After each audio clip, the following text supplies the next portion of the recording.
أدعو شعبنا في القدس وال48 في الداخل والخارج وجماهير الأمة إلى التعبير عن غضبها من أجل الأقصى.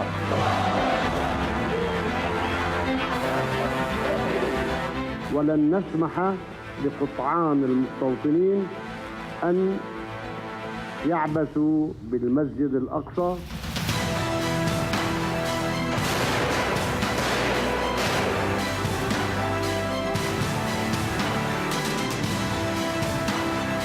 The truth is, there wasn't a leader I met with in the region who didn't raise with me spontaneously the need to try to get peace between Israel and the Palestinians.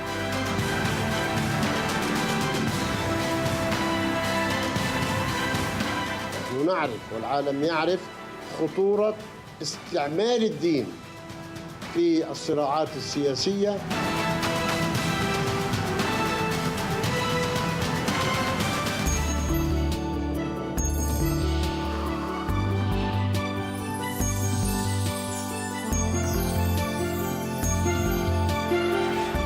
Bonjour à tous et bon réveil en douceur sur i24 News. Nous sommes ensemble pour 2 heures d'actualité chargée ce matin et à décrypter en compagnie de nos invités. Au sommaire de cette édition, changement de ton israélien vis-à-vis des États-Unis. Quelques heures avant le départ du ministre de la Défense pour Washington, les Israéliens ont montré patte blanche. Et puis la stratégie occidentale en Syrie semble battre de l'aile. Les États-Unis reconnaissent que les frappes aériennes ne suffiront sans doute pas à faire reculer les djihadistes de Kobané. Ils ont largué des armes et des provisions aux Kurdes. On y reviendra avec nos invités. Et puis enfin, qu'en est-il du virus Ebola ? Le monde semble retenir son souffle alors que les contrôles dans les aéroports se renforcent. Les efforts occidentaux parviendront-ils à contenir la propagation du virus ? On en parle en fin d'émission.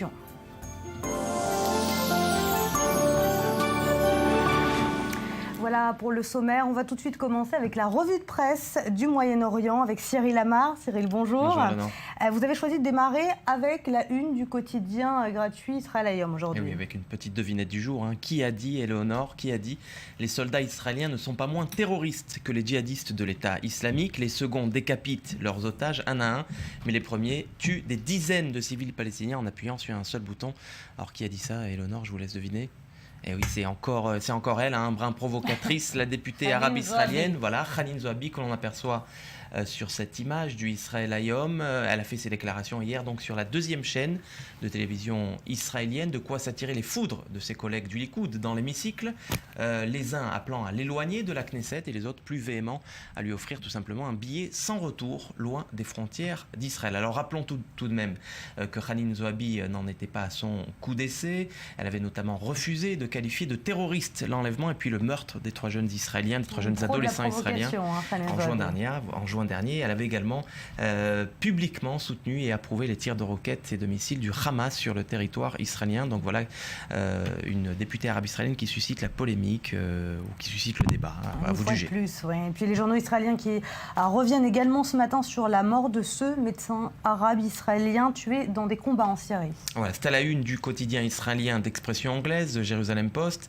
Osman Abou El-Kiyan, ce citoyen israélien originaire du village bédouin de Khoura, c'est dans le désert du Negev, dans le sud d'Israël. Eh bien, il avait étudié la médecine à Amman, en Jordanie, avant d'exercer en tant qu'interne dans un hôpital israélien à Ashkelon, plus précisément. Il aurait ensuite rejoint la Syrie via la Turquie pour combattre dans les rangs de l'État islamique. Et c'est en août qu'il aurait péri, selon des informations du Shin Bet, les services de sécurité intérieure israéliens, qui estiment d'ailleurs à 30, et ce qu'on apprend à la lecture du Jérusalem Post, à 30 le nombre d'Arabes israéliens qui ont rejoint le djihad en Syrie. Un phénomène somme toute marginal, écrit l'analyste du journal Yossi Melman dans les colonnes donc, du Jérusalem Post, car sur une communauté qui compte 1,7 million de personnes, eh bien 30 c'est très peu pour Yossi Melman. C'est en tout cas très peu proportionnellement, c'est en tout cas beaucoup moins proportionnellement à la France ou encore à la Grande-Bretagne où des milliers de musulmans rejoignent chaque année les rangs de Daesh. Et puis cette information relayée ce matin par tous les quotidiens israéliens, la fille du chef du Hamas, Ismaël Haniyeh, aurait été soignée en Israël. Oui, ou comment mettre la déontologie médicale à rude épreuve. Fidèle au serment d'Hippocrate, les médecins israéliens ont donc soigné l'une des filles d'Ismaël Haniyeh, l'ex-premier ministre du Hamas à Gaza. Elle aurait, selon le Yediot Aharonot, un quotidien à grand tirage israélien, elle aurait été admise il y a 2 semaines à l'hôpital privé d'Ichilov de Tel Aviv, dans un état critique, sa vie étant même menacée. Alors c'est pas la première fois que la famille Haniyeh fait appel au service hospitalier israélien, puisque la belle-mère du chef palestinien avait été transférée en Israël pour le traitement d'un cancer, c'était au mois de juin, et en novembre de l'année dernière, c'était la petite fille d'Ismaël Haniyeh qui avait été soignée dans un hôpital israélien pour une grave infection du système digestif. Voilà, un jour peut-être le Hamas reconnaîtra Israël, en attendant il reconnaît ses hôpitaux, c'est déjà ça. Alors c'est quand même étrange, puisque hier le Hamas annonce la reprise des constructions des fameux tunnels qui inquiétaient tant Israël pendant l'opération Bordure Protectrice, et puis on apprend que la fille du chef du Hamas est soignée en Israël. Comment expliquer ce hasard, si on peut dire? Vous savez, Éléonore, il y a des centaines de Gazaouis, notamment des petits enfants, qui sont opérés, qui reçoivent des soins médicaux en Israël chaque mois, chaque année. Donc ce n'est pas un hasard, mais à mon avis, le fait que la fille a été acceptée dans les hôpitaux israéliens, puis les médias israéliens, par les porte-parole du gouvernement israélien, ont publié ces informations, avait pour but d'envoyer un message à la population palestinienne, mais aussi à l'opinion publique israélienne, que dans le temps qu'Israël soigne la fille d'Ismaël Haniyeh, son parti politique, son mouvement palestinien est en train de reconstruire son infrastructure militaire. Yehoshua Amichai, une décision difficile d'accepter de soigner la fille du chef du Hamas en Israël? Non, non, parce que cette fille n'est responsable de rien de ce que fait son père, ni de ce que peut faire sa famille, et le parti politique et le mouvement terroriste de son père, donc... Voilà, moi c'est l'Israël. Donc pas vraiment de lien entre non, je ne crois pas. Je pense que c'est comme ça qu'un État qui a des valeurs humanistes doit se comporter. Allez, direction le Bahreïn à présent. C'est hier que s'est ouvert le procès d'un militant des droits de l'homme, c'est exact? Voilà, cet homme s'appelle Nabil Rajab, il est directeur du centre bahreïni pour les droits de l'homme, et son procès s'est donc ouvert hier à Manama, et ses tweets avaient été jugés offensants pour les forces de sécurité bahreïnies. Je vous laisse juger. Il avait eu le malheur d'écrire sur son compte Twitter que de nombreux hommes de Bahreïn qui ont rejoint le terrorisme, notamment l'État islamique, étaient issus des institutions sécuritaires de son pays, et ces institutions auraient été le premier incubateur idéologique, je cite donc, de l'État islamique.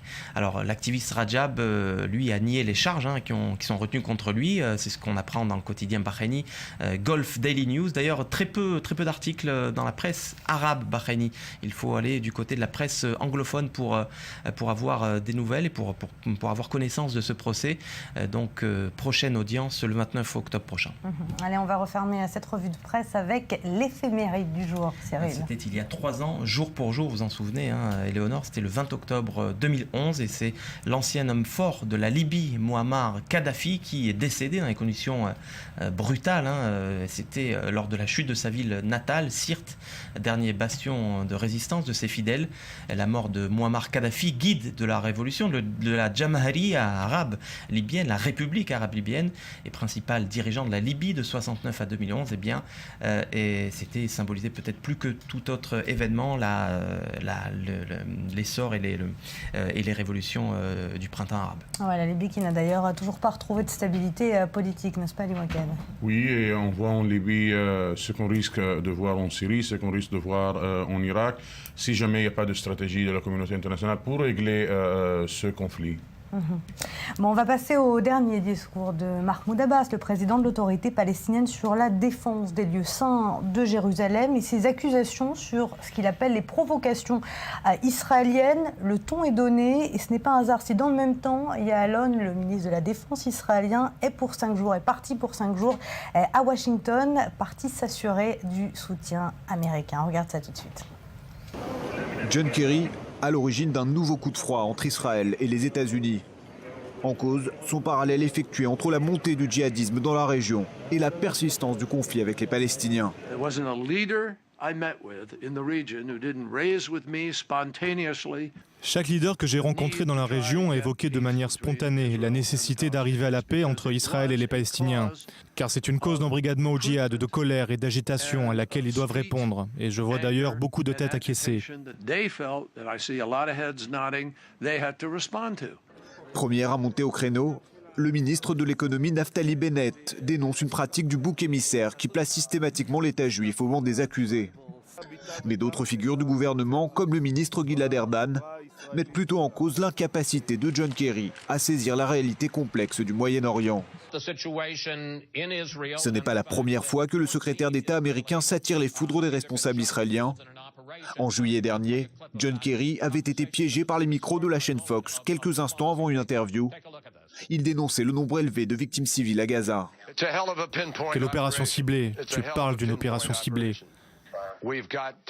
Il faut arrêter ça tout de suite.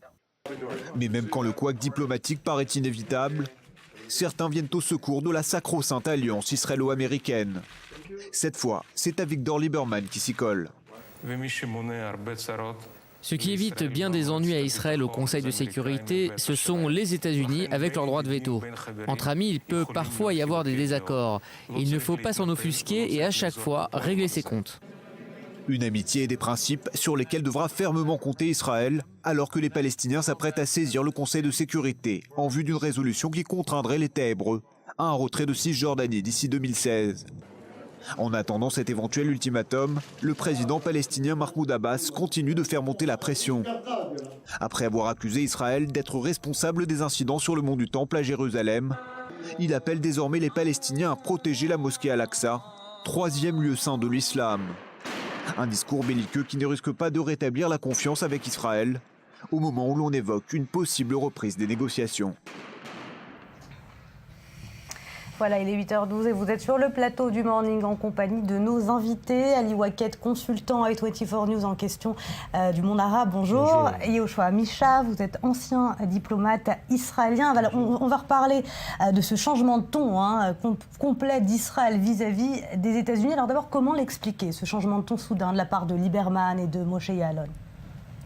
À mon avis, Israël comprend que l'initiative palestinienne au Conseil de sécurité dépend de la bonne volonté américaine. Les Américains sont très frustrés de l'attitude israélienne en ce qui concerne le processus de paix, en ce qui concerne le rythme de négociation, en ce qui concerne le fait qu'Israël refuse d'accepter un calendrier pour mettre fin à ces négociations. Mais de l'autre côté, Israël comprend qu'elle a besoin de cette bonne volonté des Américains de poser son veto face à une initiative palestinienne. Voilà, est-ce que finalement Israël est en train de comprendre que les États-Unis, que Washington reste son seul allié aujourd'hui? Non, je crois que ça c'est compris depuis toujours et c'est clair pour tout le monde. Simplement, peut-être un certain attentisme, une certaine passivité américaine ont donné l'impression à certains cercles politiques israéliens qu'on pouvait faire ce qu'on voulait tout le temps comme on veut. Et les Américains, de temps en temps, sont amenés à rappeler les règles du jeu, d'autant plus qu'il faut bien se rappeler quand même, nous sommes tous des patriotes, bien entendu, mais il faut se rappeler quand même qui est la puissance mondiale et qui est une puissance régionale importante, mais qui quand même dépend d'une manière extraordinairement importante de l'aide militaire et civile américaine. Et moi, je peux vous dire que ce n'est pas seulement le veto du Conseil de sécurité, qui est évidemment une chose extrêmement importante, c'est tous les jours que des ambassadeurs, des diplomates, des militaires, des hommes d'affaires israéliens, tout ce que vous voulez imaginer, s'adressent à l'administration américaine pour pousser tel ou tel avantage, pour obtenir telle ou telle nomination, pour bloquer telle initiative diplomatique ou académique ou économique qui serait à notre défaveur. Il n'y a pas un jour, ça ne se passe pas.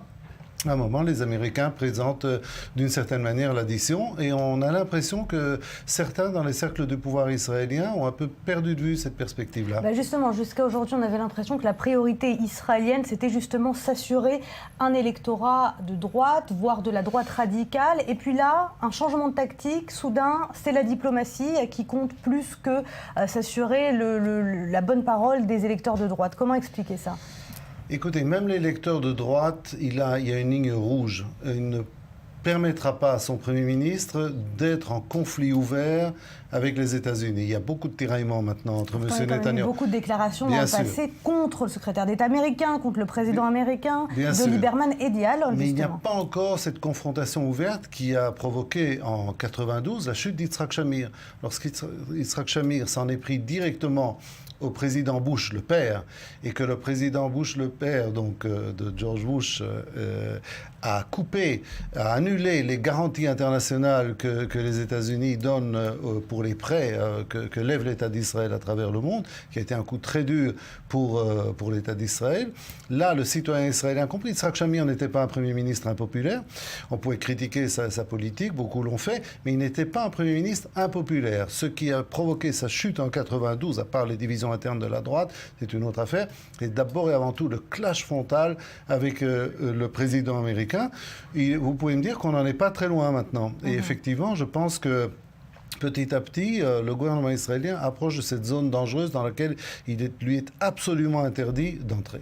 Il y a une compréhension de la part de la direction israélienne que les Américains ont aussi leurs besoins dans cette région et que la politique de cette région, la politique régionale, ne se réduit pas à des questions électorales, essayer d'attirer de plus en plus d'électeurs de droite sur l'arène politique israélienne, mais que les États-Unis sont mêlés dans une guerre régionale, voire internationale contre l'État islamique. L'administration américaine a besoin de rassurer les pays arabes et les peuples arabes et les nations arabes. C'est de là qu'est née justement cette confrontation entre Naftali Bennett, qui a dit hier, qui a fustigé John Kerry, secrétaire d'État américain, qui avait lié la problématique israélo-palestinienne avec justement le conflit de Daesh. C'est de là que tout est parti. C'est une axiome qui, à mon avis, si jamais les États-Unis continuent à en développer, le lien entre la guerre internationale contre le djihadisme et le conflit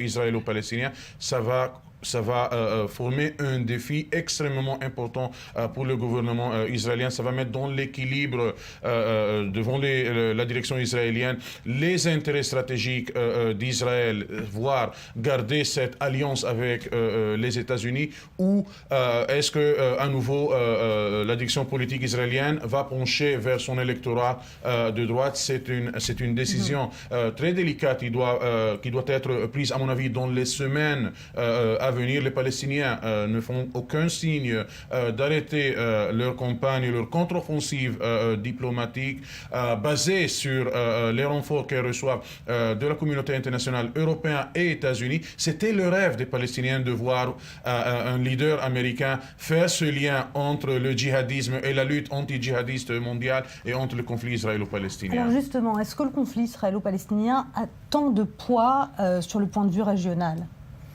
Bon, ça dépend à qui vous vous adressez. Il y en a qui vous diront que ça reste l'élément central. Il y en a qui vous diront que la donne a changé aujourd'hui.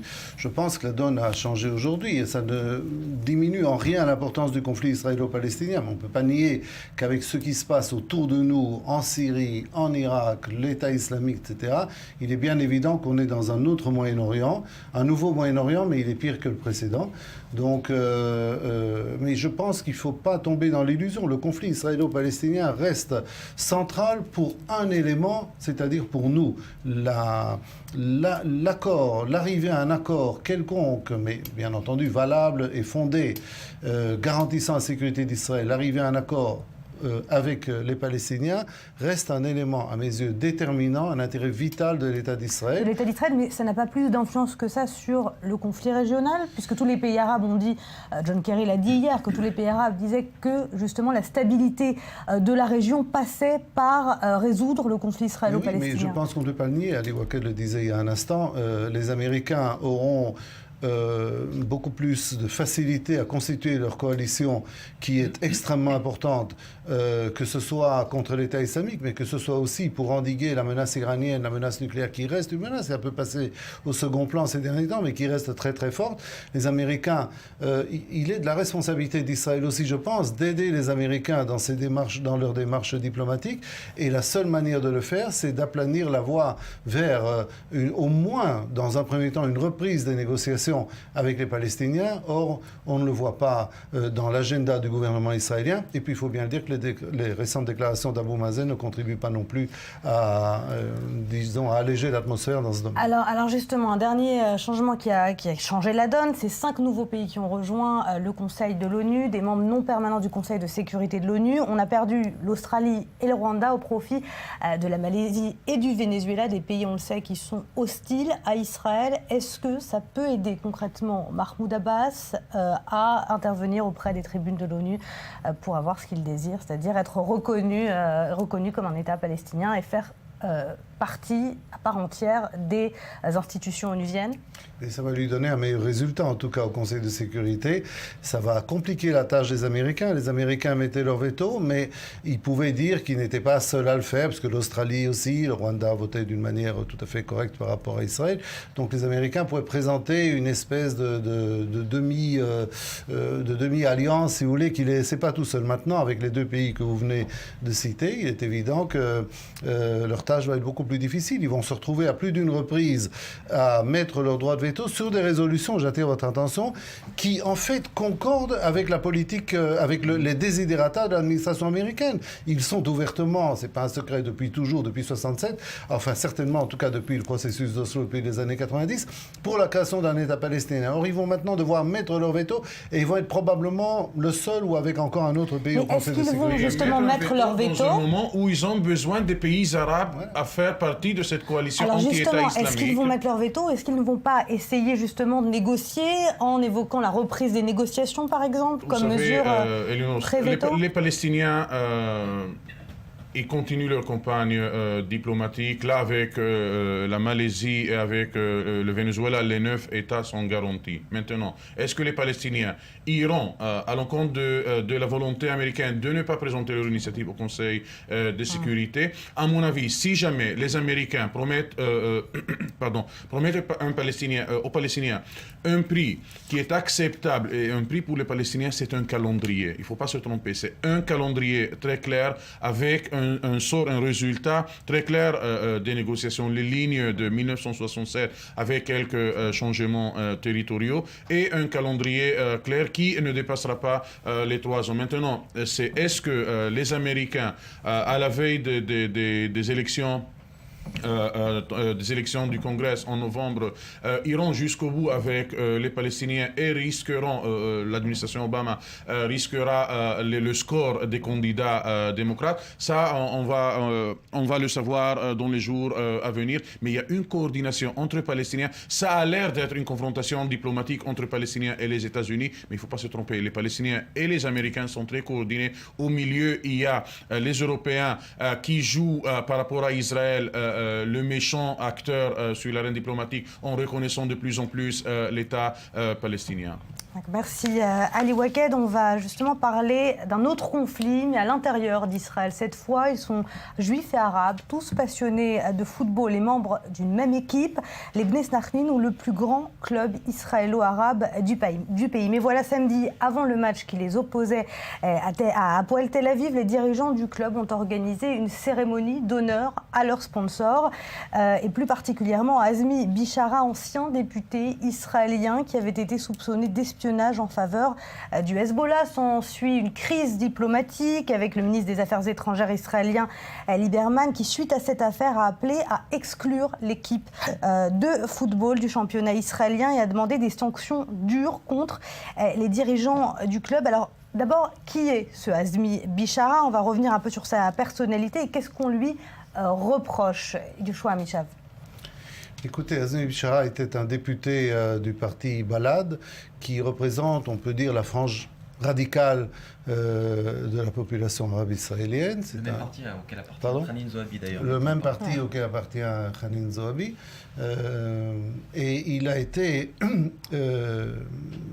menacé d'inculpation après la Deuxième Guerre du Liban pour avoir fait de l'espionnage en fait au profit du Hezbollah, pour lui avoir transmis donc en pleine guerre, des informations importantes sur la sécurité d'Israël, en particulier dans le nord du pays. C'est ce qui lui a été reproché. Il n'a pas attendu l'acte d'accusation ni un procès, il s'est enfui et il réside aujourd'hui au Qatar. Alors son discours politique est le discours de Hanin Zohabi. Moi, je pense qu'il y a une extrême droite juive et raciste qui malheureusement sévit parfois dans ce pays et qu'il faut condamner et combattre sévèrement, mais je pense qu'il y a aussi son parallèle très exact, pour moi, si vous voulez. Hanin Zohabi, c'est Meir Kahana de la population arabe. C'est-à-dire, c'est le même fanatisme, c'est la même impossibilité de voir l'autre comme quelqu'un qui a des droits, de faire le moindre effort pour comprendre sa situation et ses exigences, et aussi le même sens de la provocation qui marche à tous les coups. Mais alors justement, ce qui avait de particulier dans cette équipe de football, c'était justement un exemple de cohabitation jusqu'à maintenant, puisque juifs et arabes jouaient ensemble dans cette même équipe. Alors la ministre israélienne de la Culture et des Sports, Limor Livnat, a accusé l'équipe de servir de plateforme anti-israélienne. C'est la fin de cette cohabitation ? Écoutez, j'espère que non. Ce serait triste parce que vous l'avez dit, l'histoire du club de Bnei Sakhnin est une histoire magnifique. C'est un club effectivement qui a incarné la coexistence et j'espère qu'il va continuer à le faire. Avec un capitaine juif. Avec un capitaine et un entraîneur juif aussi, et qui a d'ailleurs gagné la Coupe d'Israël en 2004 et qui a représenté Israël sur la scène européenne.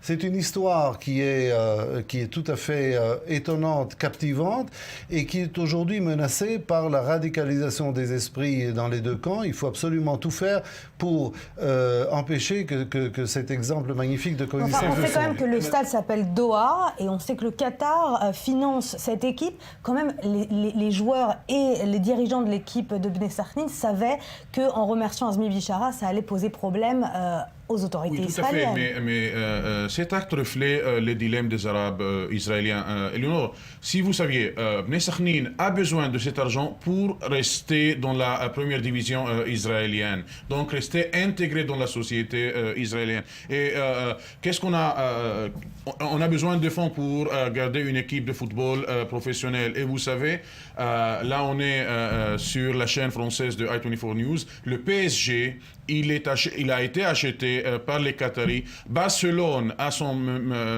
sponsor principal, les Qataris. Quel intérêt pour les Qataris d'investir dans une petite équipe locale israélienne? C'est moins, à mon avis, l'intérêt des Qataris. C'est plutôt l'intérêt. C'est symbolique, mais c'est plutôt l'intérêt de Azmi Bishara, de son parti politique Balad. Après le fait que la construction du stade Doha a été considérée pour son rival politique, le membre de Knesset Ahmad Tibi. Là maintenant, Azmi Bishara avec cette donation, il dit c'est grâce à moi, c'est grâce au parti Balad que l'équipe de Sakhnin peut maintenir une équipe dans la D1, dans la première division israélienne. Il faut pas mêler les choses. C'est une équipe qui garde son identité de coexistence arabe-juive. Aujourd'hui, il y a plus que 2 joueurs juifs dans cette équipe. Encore une fois, pour des raisons financières, Nathalie, l'équipe est basée sur les joueurs arabes parce qu'ils coûtent moins cher que les joueurs professionnels juifs. Merci Ali Waked, Yoshua Amishav, vous restez avec nous. À suivre, qu'en est-il de la stratégie de la coalition internationale en Syrie? Ce matin, les États-Unis ont largué des armes et des provisions aux Kurdes qui combattent contre les djihadistes de l'État islamique. On y revient dans un instant. Soyez au rendez-vous.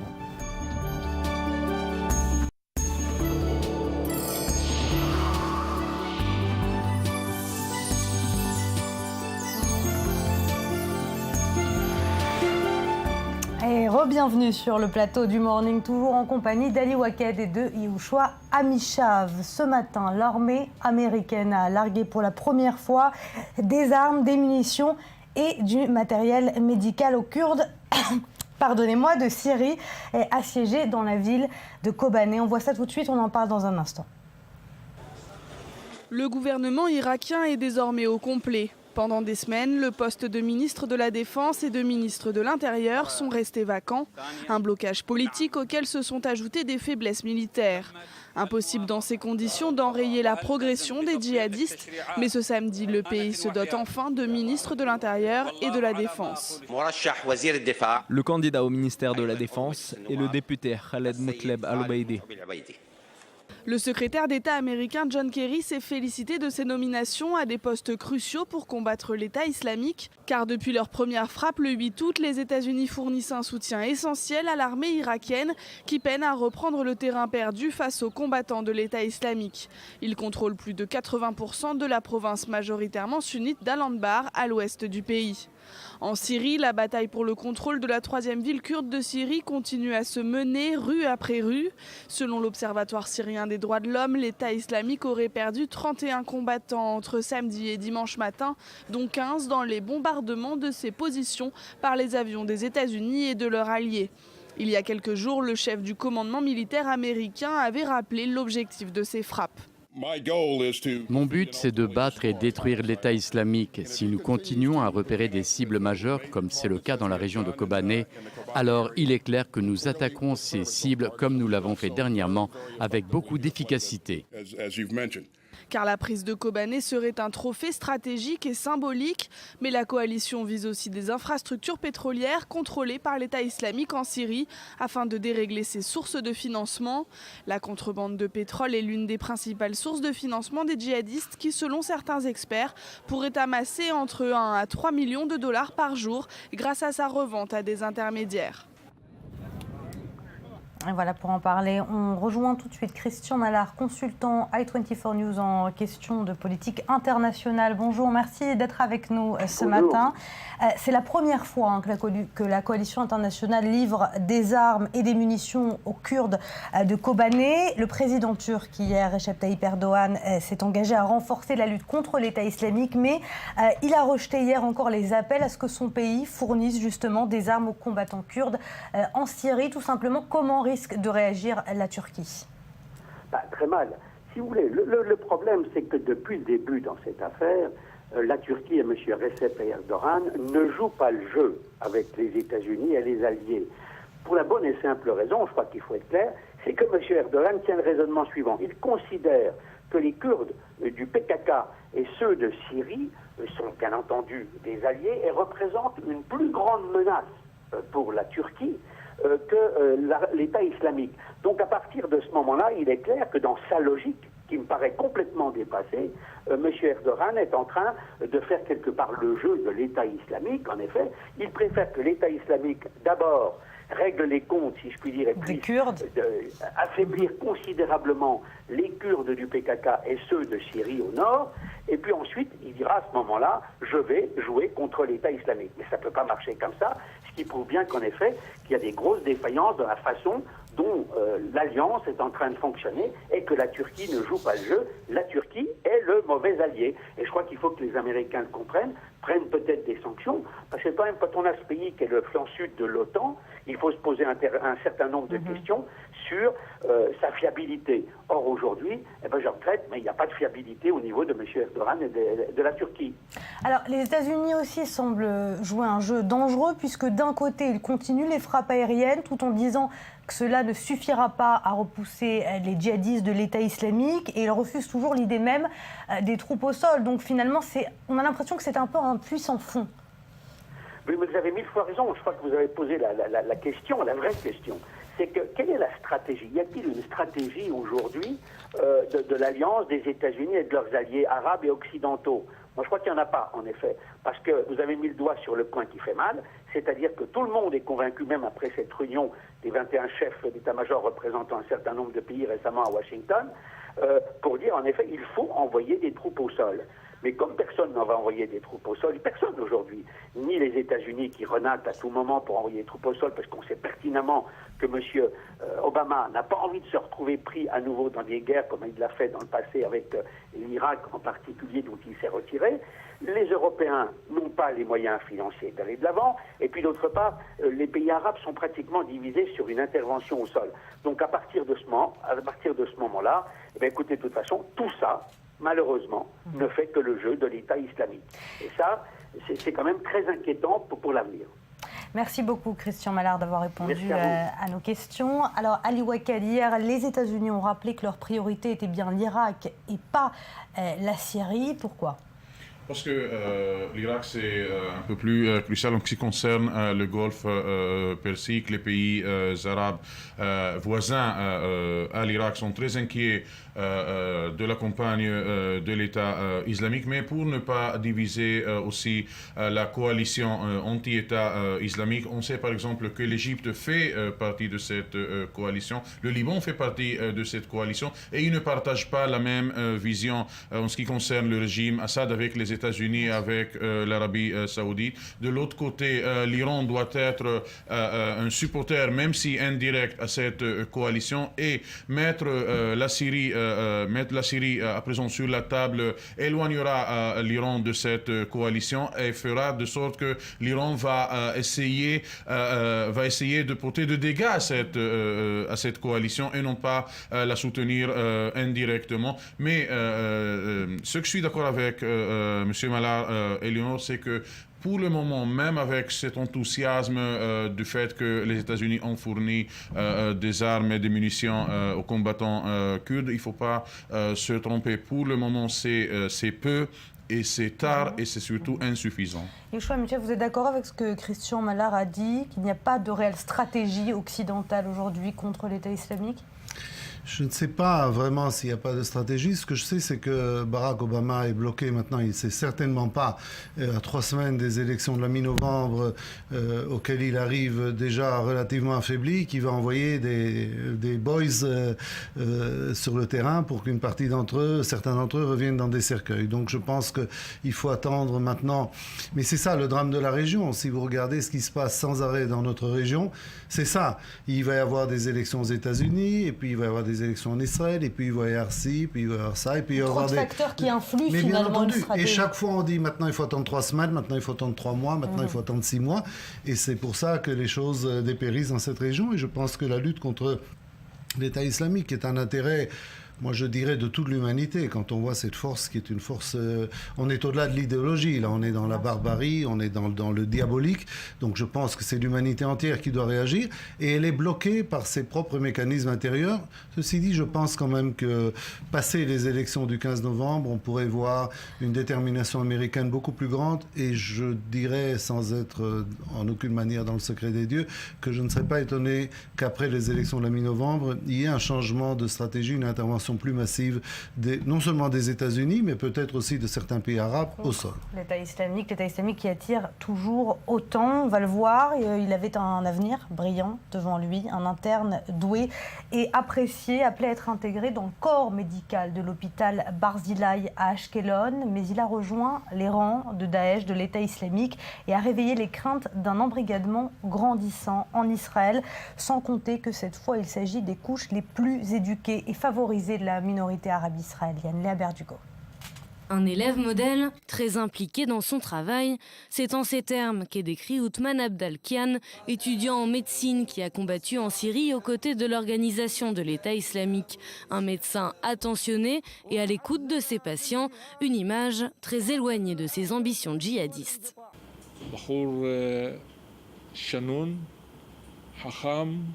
C'était un jeune plein d'esprit, intelligent, extrêmement vif. Il maîtrisait parfaitement la médecine. Il pouvait parler de n'importe quel domaine, pas seulement de médecine. Bédouin israélien, Othman a fait ses études en Jordanie.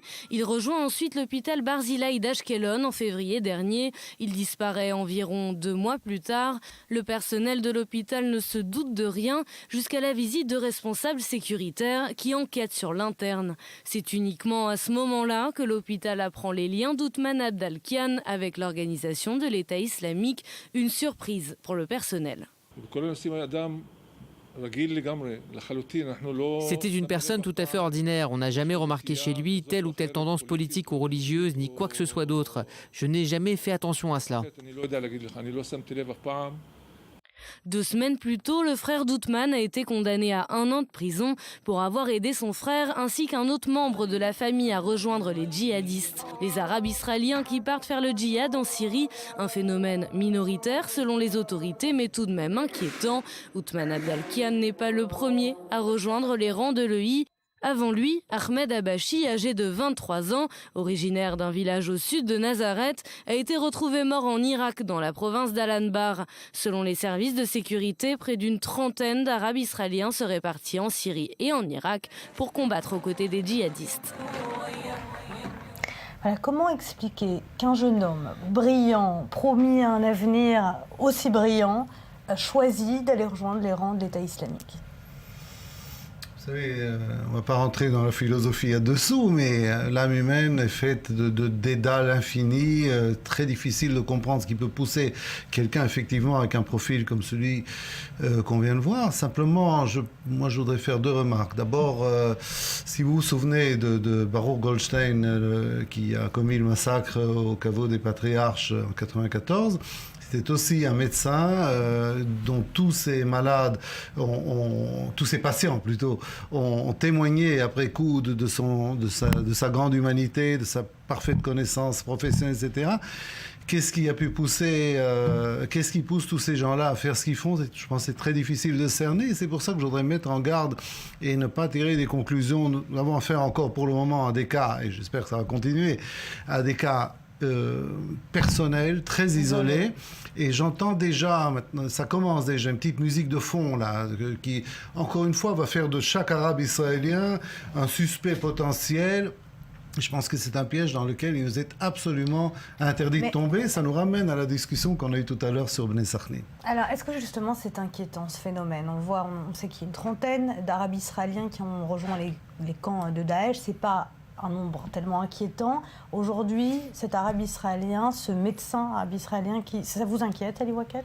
Le phénomène m'inquiète, la quantité et le nombre des jeunes qui font partie de ce phénomène m'inquiète moins. Le fait qu'il s'agit d'une trentaine sur 1,7 million de citoyens arabes en Israël, c'est rien actuellement. Mais il ne faut pas ignorer, Éléonore, la minorité arabe, elle est déchirée entre sa vie en Israël avec la façon de vie occidentale en Israël, mais de l'autre côté, le fait qu'elle fait partie de la nation arabe, elle fait partie de cette région. Vous savez, Éléonore, quand la très grande majorité des Israéliens le soir se met face à la chaîne 10, 2, 1 israélienne, l'audience arabe, il se met face à Al Jazeera et aux autres chaînes de télévision. Ça soulève une question, vous savez, pourquoi on n'a pas une chaîne de télévision qui parle en arabe en Israël, ou pourquoi il n'y a pas d'émission en arabe dans le prime time de la télévision. Et un jeune comme Ousmane, qui a été qualifié, qui a voulu construire sa vie, il est déchiré entre sa religion. Double appartenance. Exactement. Entre Israël et... Oui, je crois, Micha. Moi, je crois que cette affaire inquiétante montre une fois de plus l'urgence absolue de traiter la question de la minorité arabe en Israël, que tous les gouvernements israéliens successifs, à l'exception du gouvernement d'Yitzhak Rabin entre 92 et 85, ont systématiquement mis de côté. Personne ne parle à la minorité arabe en Israël, personne ne propose un projet de société. L'affaire de Bnei Sachni, c'est la même chose. S'ils ont dû aller au Qatar chercher l'argent pour faire leur stade, c'est parce qu'on construit des stades partout en Israël, et je m'en félicite, mais à Sachni, le gouvernement n'a pas trouvé d'argent pour y construire. Ce cas de ce médecin qui part rejoindre les camps de l'État islamique, c'est un problème israélien. Non, c'est que des conséquences. Non, c'est pas ça que je dis. Je répète, il y a des complications de l'âme humaine, il y a des choses qui portent les gens de l'intérieur à faire des choses que tout leur entourage reste absolument stupéfait quand ils les font, etc. Personne ne comprend. Mais ça met quand même le doigt sur ce problème. Mais je pense que ça a plus d'autres éléments de l'actualité, et l'atmosphère réellement, je dirais, délétère dans les rapports entre juifs et arabes en Israël depuis l'opération de cet été de Tzuk Eitan montre qu'il y a urgence maintenant que quelqu'un présente un projet de société à la minorité arabe israélienne, comment les associer mieux à la participation dans ce pays. Une grande partie des Arabes israéliens veulent s'intégrer dans ce pays tout en conservant légitimement leur identité culturelle. Tout à fait d'accord avec M. Amishav, Éléonore. Vous savez, moi j'ai dit, la vraie bombe atomique, c'est quand 20, quelque chose % de la population israélienne ne se sont pas intégrés dans la société israélienne. Vous savez, là on a parlé par exemple des docteurs, dans le domaine de la médecine. Pourquoi est-ce que dans les hôpitaux il y a pas mal de docteurs israéliens? qui n'ont pas été intégrés dans le high-tech et dans les autres domaines de la vie. Merci Ali Waked, merci Yoshua Mishav d'avoir été avec nous. Restez avec nous à suivre ce rapport interne de l'Organisation mondiale de la santé sur le virus Ebola. On en reparle dans un instant, mais avant, un court journal et on revient.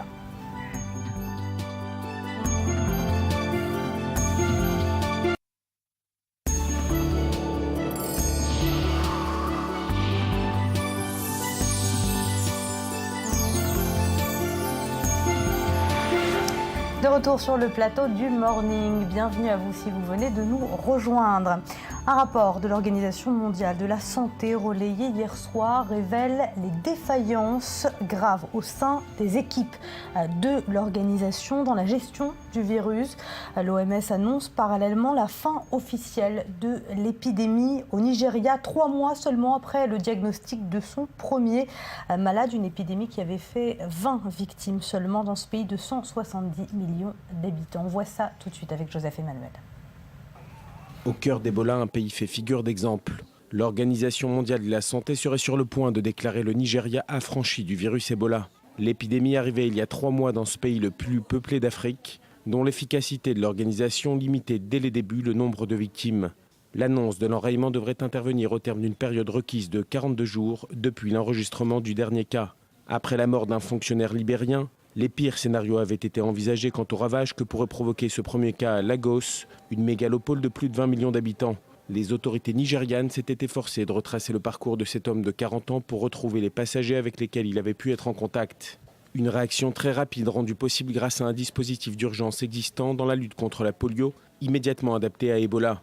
60% des personnes infectées au Nigeria ont survécu contre 30% en Sierra Leone et au Libéria, les 2 pays les plus touchés avec la Guinée. L'État fédéral nigérian se dit prêt à débloquer des fonds plus rapidement dans le cas d'un retour de l'épidémie et continue de sensibiliser sa population. Mais les habitants rassurés ont tendance à baisser leur vigilance. Un soulagement qui ne pourra pas être total tant que l'épidémie continuera de faire des ravages en Afrique de l'Ouest. Selon l'Organisation mondiale de la santé, Ebola aurait tué plus de 4500 personnes. Voilà, on va tout de suite rejoindre Mathias Inbar, notre envoyé spécial qui se trouve à Ashdod et qui va nous parler des risques liés au Ebola. Bonjour Mathias. Alors vous avez pu rencontrer un footballeur professionnel à Ashdod, Juwon Oshaniwa. Il est issu du Nigeria et il regarde avec inquiétude la situation dans son pays. Oui, bonjour Eleonore, tout simplement parce qu'il est international nigérian, donc il joue pour l'équipe du Nigeria, il a joué la dernière Coupe du Monde au Brésil et lui il voit avec attention les développements du virus, même si son pays a vaincu le virus selon les dernières informations dont nous disposons, il voit avec attention les développements parce qu'il va avoir des matchs internationaux. Son équipe déjà d'Ashdod lui a demandé s'il préférait rester en Israël plutôt que de se rendre en Afrique, éventuellement parce que son équipe ne veut pas qu'il contracte éventuellement le virus Ebola, parce que vous le savez, le Nigeria actuellement joue les phases de qualification de la Coupe d'Afrique des Nations qui se jouera en janvier, et donc ces équipes rencontrent d'autres équipes africaines comme le Soudan par exemple, des pays qui sont touchés par le virus Ebola. Voilà pourquoi lui voit avec particulièrement d'attention les développement de ce virus. Il conserve tout de même de la famille également au Nigeria. Alors on va parler également de la technologie et des mesures de prévention en Israël contre le virus Ebola. Israël qui serait déjà très avancé dans la recherche pour un vaccin contre le virus. En effet, alors il y a ce côté préventif. La prévention, elle est déjà dans les allées de l'aéroport international Ben Gurion. Il faut savoir qu'Israël a été le premier pays à décider de mener des inspections immédiates et directes à tous les passagers en provenance de pays africains. Et puis au niveau de la recherche, effectivement, Israël pourrait utiliser des techniques venant des plantes de tabac. Pourquoi ? Parce que cela permettrait de condenser, de regrouper, de synthétiser les anticorps de ces plantes de tabac pour lutter contre le virus Ebola et surtout aider le vaccin à mieux se propager. Puis il y a ces ouvertures d'hôpitaux de campagne, notamment dans les pays concernés, Sierra Leone. En quoi consistent alors ces mesures préventives à l'aéroport ?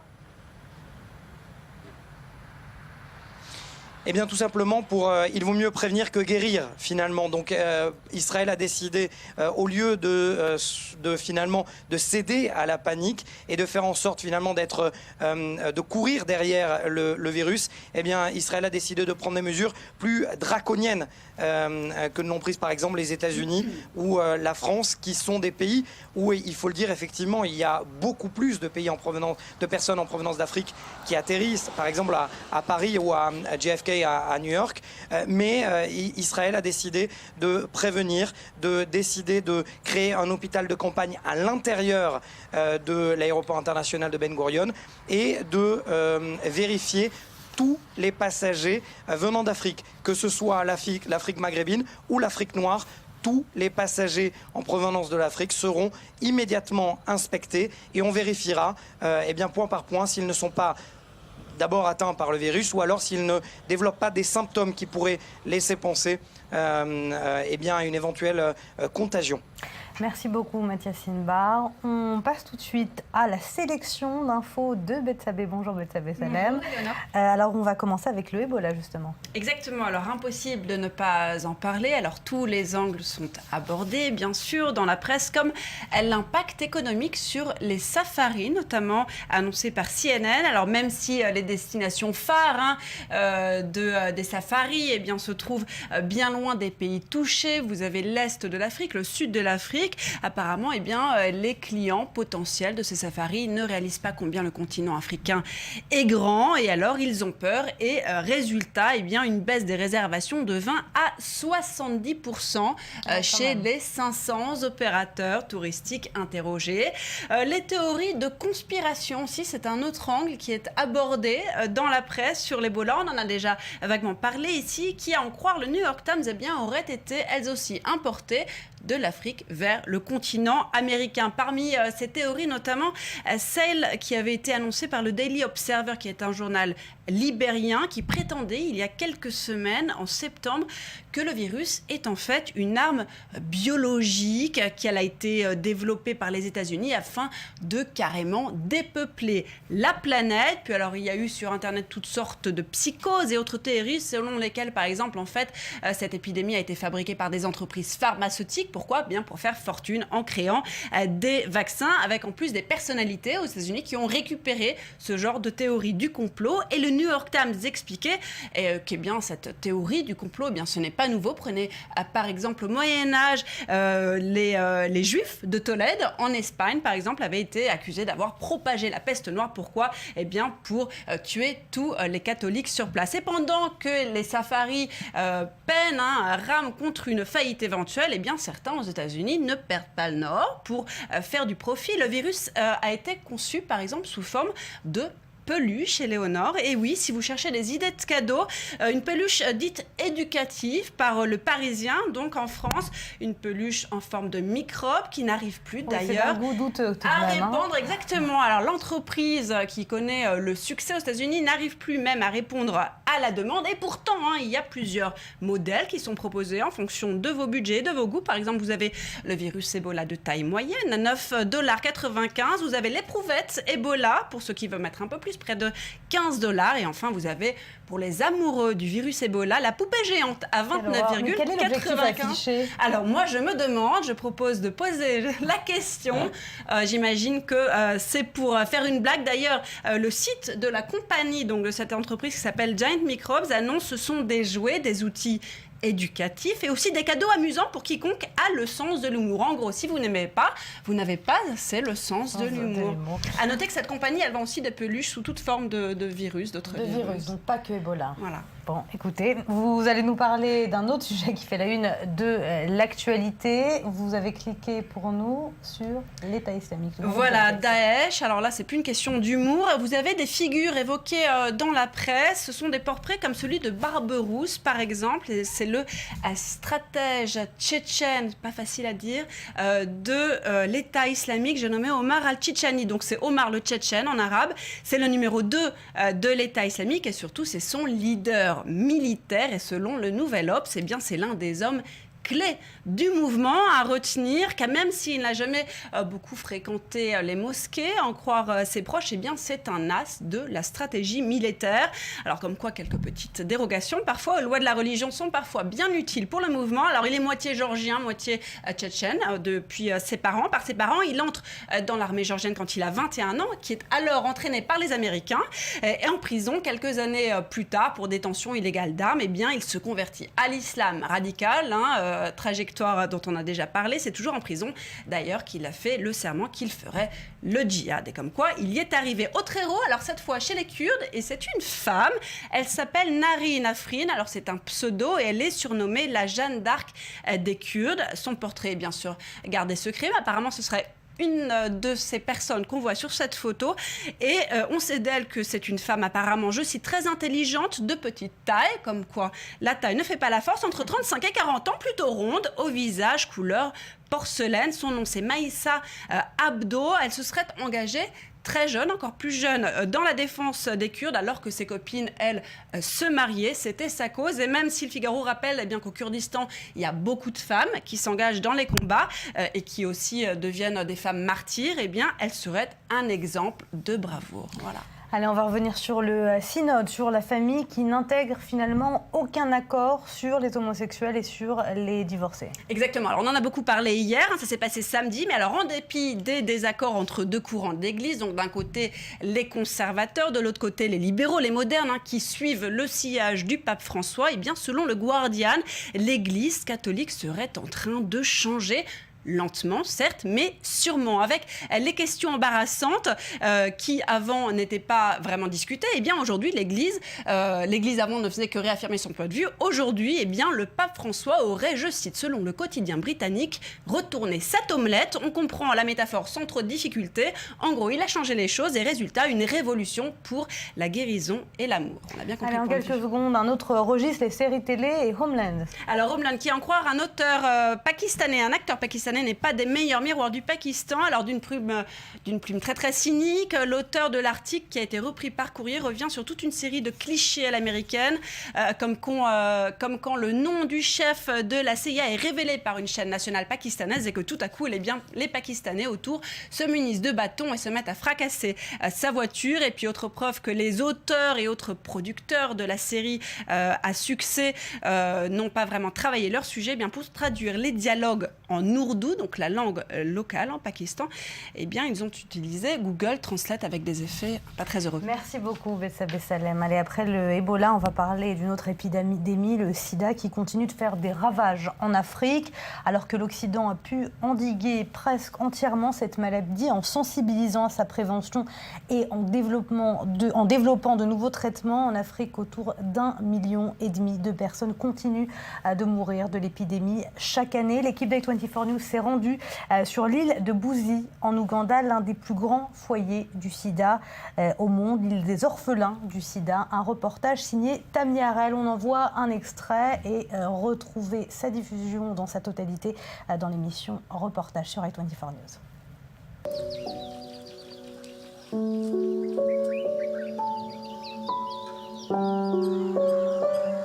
L'île de Buzi en Ouganda. L'une des nombreuses îles disséminées sur le lac Victoria en Afrique, et l'un des plus grands foyers du sida au monde. Ici, 16% de la population est malade du sida. Un habitant sur 6 est porteur du virus. Un bébé sur 3 naît séropositif. Conséquence de cette situation terrible, des centaines d'orphelinats sont créés en Ouganda. Difficile de prendre conscience que tous les parents, ou presque, de ces petits-enfants sont morts du sida. Je suis venue ici la première fois quand j'ai perdu mon père. La plupart des enfants ici sont arrivés quand leurs parents sont morts du sida. J'ai grandi comme eux. Mon père avait 14 enfants et on dormait par terre. Par compassion, je n'ai pas voulu voir d'autres enfants grandir dans la même souffrance que moi. Drake Kanabou, que ces jeunes orphelins appellent papa, est leur ange gardien. Il est allé les récupérer un par un dans les îles voisines après le décès de leurs parents. Il les a ramenés ici, dans cet abri des rives du lac Victoria. C'est une zone infectée par le VIH, le sida. Les pêcheurs, ils arrivent quelque part, font ce qu'ils font et propagent ainsi le virus et vont ainsi d'île en île. Donc il y a beaucoup d'orphelins, beaucoup de morts et de personnes qui ont perdu tout espoir. Aujourd'hui, les enfants de l'orphelinat sont particulièrement enthousiastes. Ils attendent en effet des habitués des lieux, l'équipe israélienne.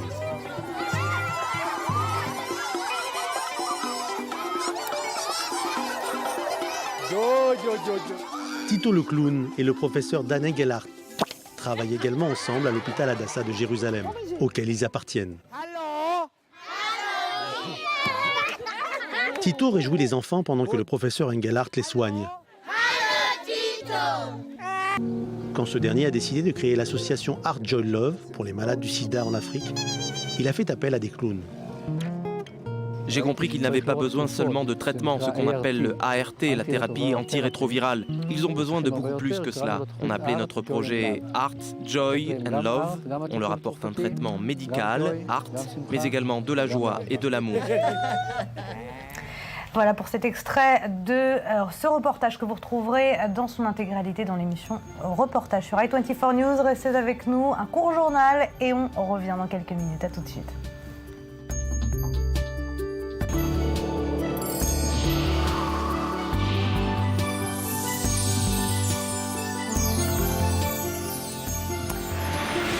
Dernière partie du morning en excellente compagnie avec Rudy Saada et Lise Barenbaum. Bonjour à vous deux. On commence avec vous, Rudy, avec la revue du web et avec cet homme qui a intrigué le web ce week-end. Oui, on l'appelle The Clipboard Man, c'est-à-dire l'homme à la pochette, et on l'a vu sur le tarmac de l'aéroport de Dallas. On va regarder cette petite vidéo dans laquelle on voit une patiente atteinte du virus Ebola en train d'être transportée par avion dans un hôpital du côté d'Atlanta. Alors, comme l'exige le protocole de sécurité, toutes les personnes qui sont en contact avec une personne atteinte du virus doivent porter cette fameuse combinaison blanche protectrice étanche. Alors, c'est ce que font toutes les personnes sur ces images, sauf un seul homme, le fameux Clipboard Man. Et tout le week-end, les interrogations sur l'identité et la fonction de cet homme ont affolé Twitter et alimenté tous les fantasmes et tous les débats. Alors dans un premier temps, c'est le vent de panique, il faut le dire, alimenté par les médias américains. Puis place à l'ironie avec ce genre de tweet. Aux USA, si tu portes un bloc-notes et que tu es obligatoirement immunisé contre Ebola.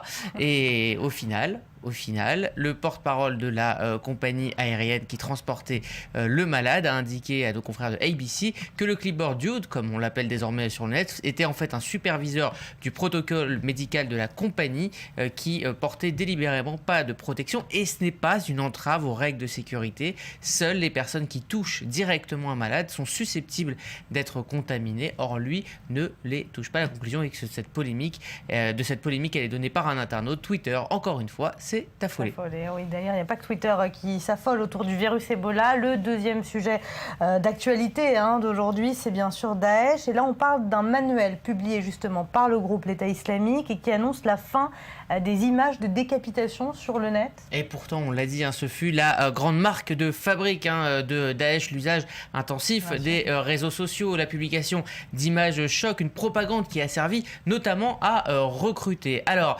il y a un document en arabe, un manuel qui détaille les failles de sécurité qui mettent en danger les djihadistes eux-mêmes, qui a été distribué. En clair, les photos, les posts, les lieux qui sont publiés sur les réseaux sociaux sont une mine d'informations pour les services secrets occidentaux pour recomposer le puzzle de l'État islamique. C'est ce que dit ce manuel en arabe qui a été distribué aux militants de Daesh. Alors comment s'y prennent-ils justement ? Alors, il y a deux strates d'informations qui sont données. Alors déjà, il y a les informations qui sont tout simplement visibles à l'œil nu. Les djihadistes postent souvent des visages, des lieux, des localisations qui sont, si on les analyse bien, des renseignements précieux, mais il y a aussi surtout ce qu'on ne voit pas. Et ce qu'on ne voit pas, c'est ce qu'on appelle les métadonnées qui sont contenues à l'intérieur même des documents. Une simple vidéo, un simple document texte Word, un PDF contient en fait un tas d'informations sur le lieu de la création, l'heure, la date et l'identité de l'auteur. Les djihadistes ont donc été invités avec ce manuel à être de plus en plus prudents étudiants. Et le Financial Times, qui a lu ce document, nous dit que selon le propriétaire d'un cybercafé dans une zone sous contrôle de Daesh en Syrie, les djihadistes seraient de moins en moins nombreux à venir dans ce cybercafé pour utiliser les réseaux sociaux. Allez Rudy, c'est l'heure de la page Bon Goût, je crois, de la revue web. Oui, exit les chatons, exit les vidéos mignonnes. On finit cette revue du web avec un concours lancé par Vicontact. C'est le Facebook russophone, je vous en parle de temps en temps. Alors c'est un concours qui désignera bientôt Miss Hitler, vous avez bien entendu. Alors pour participer à ce concours, il y a des règles à respecter. Je cite, il faut être une femme, être nazie, être une femme nazie, être une femme qui déteste les juifs, être un membre du groupe Vicontact Adolf Hitler, publier une photo nazie sexy, je cite toujours, obtenir des likes d'autres nazis et surtout, évidemment, ne pas insulter d'autres femmes. Simple question de savoir-vivre. Alors il y a quoi à gagner? Un exemplaire de Mein Kampf, Je vais le faire un peu à la téléachat. Une magnifique broche de la marque Magic Workshop qui sera offerte à Miss Nazi. Sachez qu'il y a déjà 14 participantes, rien que ça, inscrites depuis la Russie, depuis certains pays de l'Europe de l'Est et que la page comptabilise déjà 7000 likes. Alors on ne sait pas qui est à l'origine de ce concours de très mauvais goût, mais sachez que pour mettre toutes leurs chances de leur côté, les participantes sont invitées à écrire comme une bonne Miss qui se respecte sur leur photo un message pour traduire l'admiration qu'elles ont pour Hitler. C'est pas possible, c'est une campagne truquée, c'est impossible. Non, c'est bel et bien possible, on sait très bien qu'il y a... Ça n'a toujours pas été censuré. Ça n'est toujours pas censuré car c'est sur le Vicontact russe où il y a beaucoup moins de clauses sur l'utilisation que sur Facebook.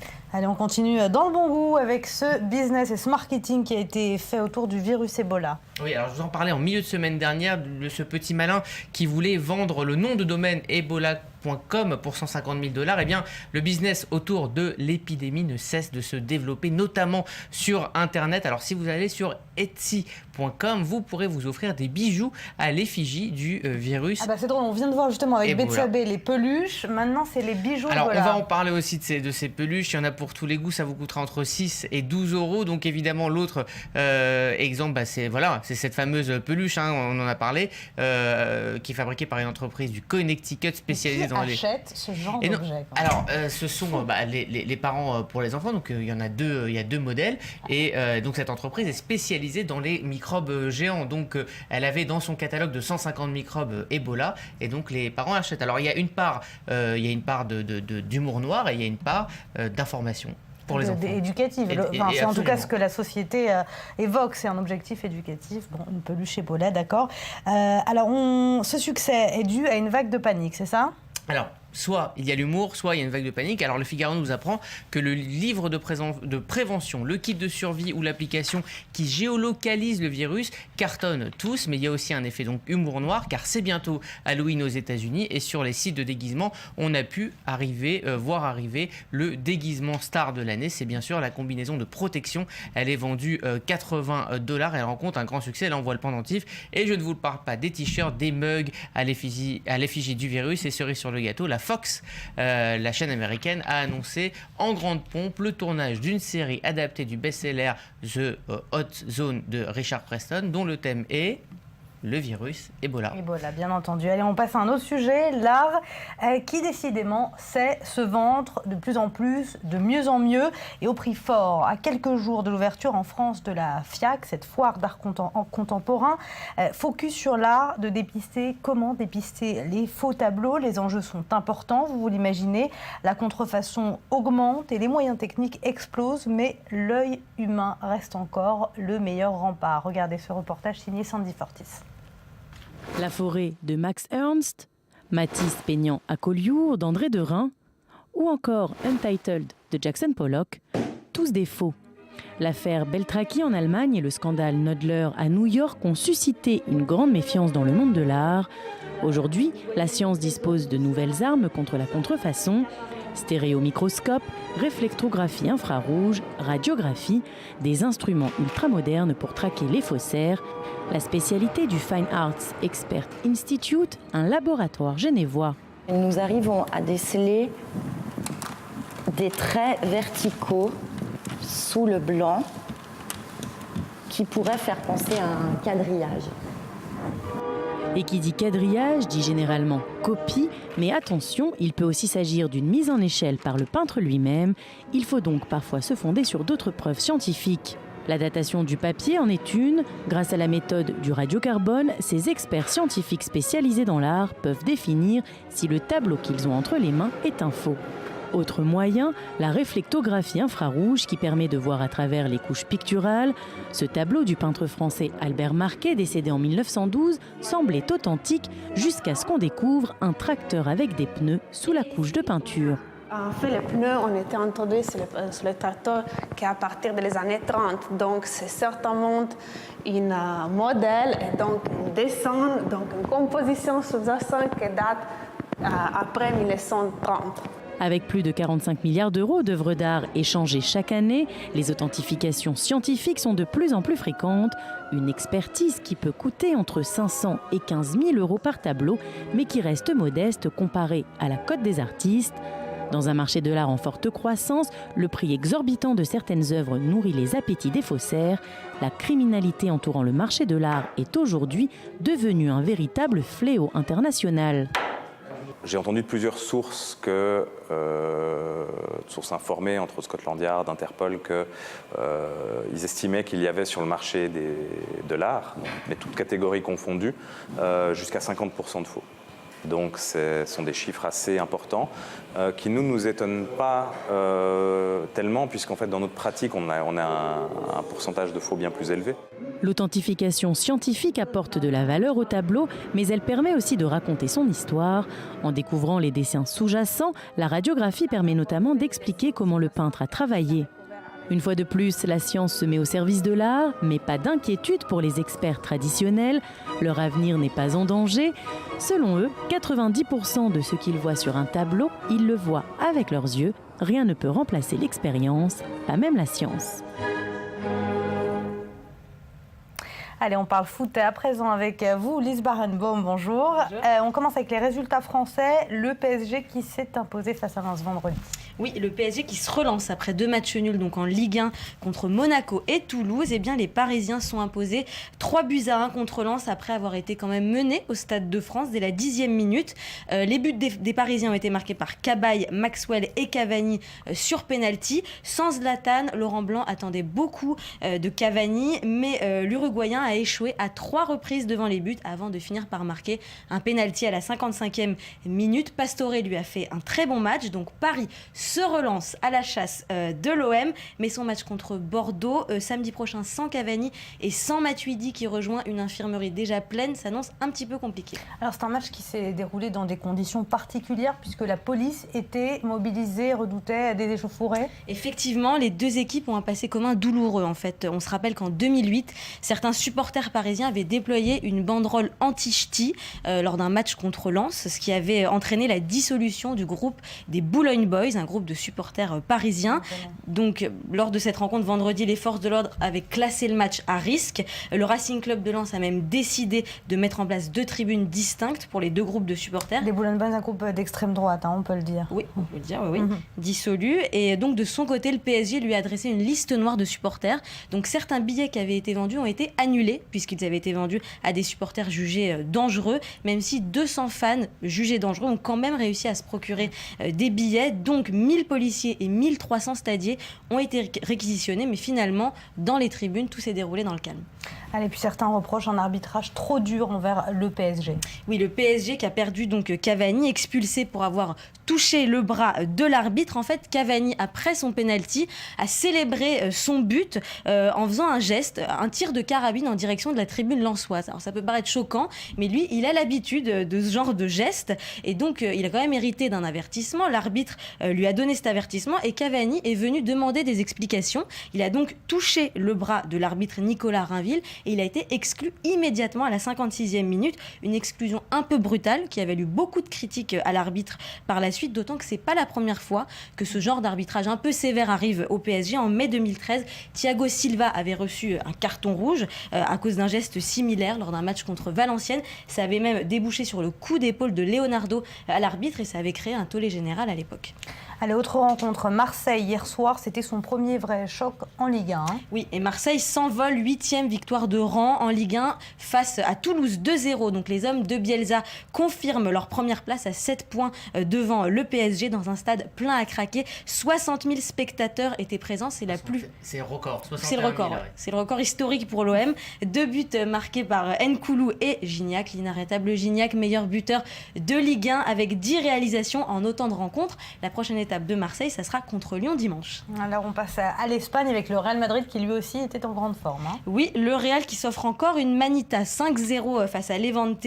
Donc la Casablanca assure les 3 points grâce à un doublé de Ronaldo et des réalisations de Hernandez, de Rodriguez et d'Isco. Le Real qui reste deuxième à 4 points du leader, le Barça, et Ronaldo qui continue à affoler le compteur des buts puisqu'il a signé ses 14e et 15e buts de la saison en seulement 7 matchs, donc il en est à 2 buts par rencontre, c'est quand même pas mal. Et les Madrilènes préparent donc très bien leur semaine, une semaine chargée puisqu'il y aura un match contre Liverpool en Ligue des Champions mercredi et puis un classico contre le Barça samedi. Ouais, d'ailleurs le Barça qui va plutôt bien. Le Barça ça va aussi, le Barça qui gagne 3-0 face à Eibar grâce à des buts de Xavi, Neymar et Messi, donc les Catalans en tête de Liga. Et de toute façon, ce qui est plutôt bien pour les Catalans, c'est que même s'ils perdent contre Madrid lors du Classico, eh bien ils ne peuvent pas être rejoints en première place du championnat.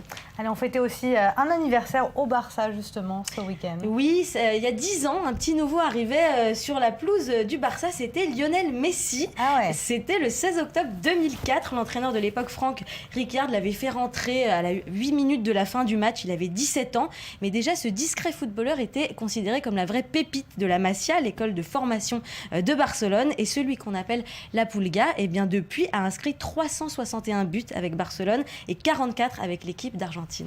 Hier soir, c'est le champion en titre, l'Atlético Madrid, qui jouait. Oui, et l'Atlético qui va bien aussi, qui s'impose 2-0 face à l'Espagnol Barcelone grâce à des buts de Thiago et de Suarez. Une bonne réaction après la défaite contre Valence, un peu surprise il y a 2 semaines. Donc les Colchoneros reviennent à hauteur de Valence dans le classement à égalité de points, à la 3e place, juste derrière le Real, mais encore à bonne distance du Barça. Merci beaucoup Elise Barenbaum, merci à Rudy Saada d'avoir été avec nous. Restez avec nous demain, même endroit, même heure. Nouveau morning, à demain.